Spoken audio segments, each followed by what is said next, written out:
અયોધ્યામાં ભગવાન શ્રી રામ પ્રાણ પ્રતિષ્ઠા મહોત્સવ સાથે સોનગઢ હનુમાન મંદિર ખાતે પણ રામ દરબાર સાથે ગણેશજીની મૂર્તિની પ્રાણ પ્રતિષ્ઠાને લઈ સોનગઢ નગરમાં ભવ્ય શોભાયાત્રા નીકળી હતી, જેમાં હજારોની સંખ્યામાં લોકોએ જોડાઈ નગરને રામમય બનાવ્યું। 22 તારીખ અયોધ્યામાં ભગવાન શ્રી રામની પ્રાણ પ્રતિષ્ઠા મહોત્સવને લઈ સમગ્ર ભારત દેશમાં ઉત્સાહ અને ઉત્સવનો માહોલ છે, ત્યારે ગુજરાતના છેવાડે આવેલા આદિવાસી બહુલ વસ્તી ધરાવતા તાપી જિલ્લામાં પણ ઉત્સવ જેવો માહોલ જોવા મળી રહ્યો છે।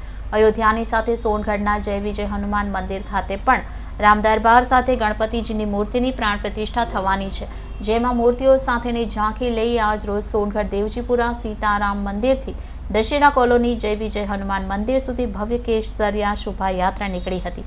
આ યાત્રામાં હજારોની સંખ્યામાં ભાવિક ભક્તો જોડાયા હતા। હજારો મહિલાઓએ માથા પર કળશ ધારણ કરી શોભાયાત્રાની આગેવાની લીધી હતી। ડીજે સાથે નીકળેલી આ શોભાયાત્રામાં બજાઓ ઢોલ સ્વાગત में मेरे घर राम आए हैं ના તાલ પર ભાવિક ભક્તો ઝૂમી ઉઠ્યા હતા।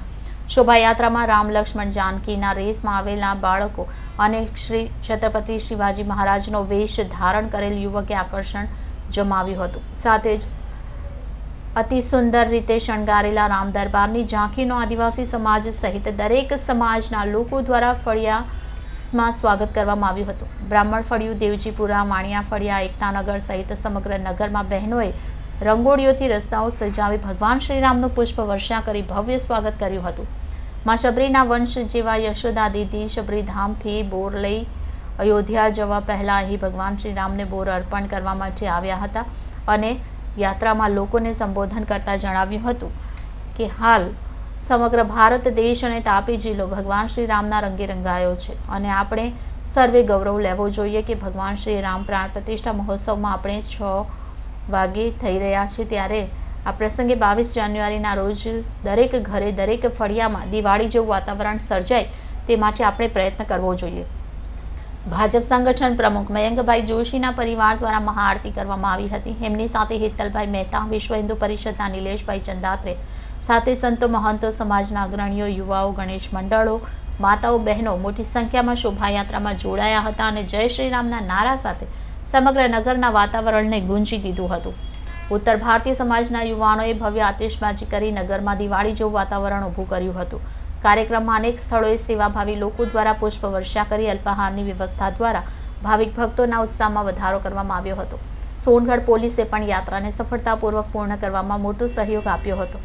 નોંધવું રહ્યું કે 22 તારીખે જય વિજય હનુમાન મંદિરે રામ દરબારની પ્રાણ પ્રતિષ્ઠા મહોત્સવની સાથે જ 10,000 લોકોનો ભંડારો મહાપ્રસાદનું આયોજન કરવામાં આવ્યું છે, જેમાં પધારવા સમગ્ર સમાજને જાહેર આમંત્રણ પાઠવવામાં આવ્યું હતું।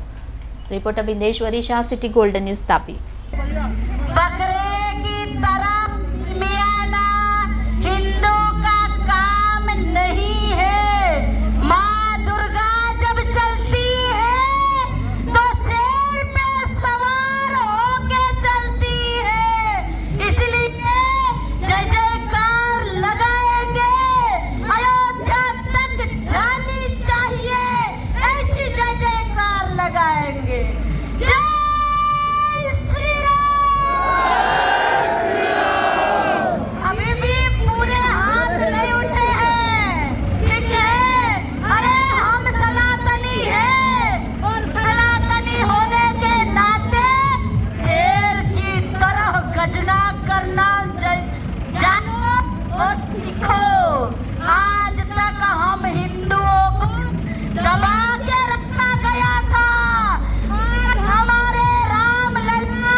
तो